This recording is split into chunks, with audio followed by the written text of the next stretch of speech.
আসসালামু আলাইকুম। বিষয়টা হলো,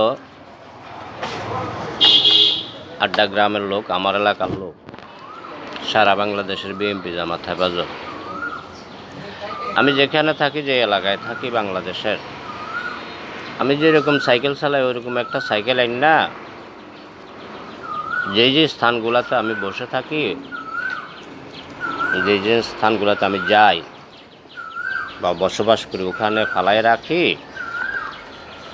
আর মোবাইলের আমার হ্যান্ডসেটটার ভিতরে ফেসবুকের বিভিন্ন স্থানে গ্রুপ বানাইয়া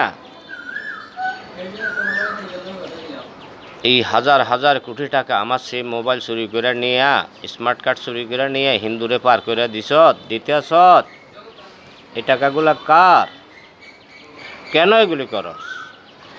এমন অভিনয় করস, এমনভাবে চলস যেমন বাজা মাছটা উল্টাই খাইতে জানস না। এই অভিনয় করার কারণে আমার সাথে আজকে আওয়ামী লীগের কী পরিণতি হয়েছে, তার চেয়ে ভয়ঙ্কর পরিণতি হবে তোদের বাংলাদেশের বিএনপি জামাত হেফাজতের।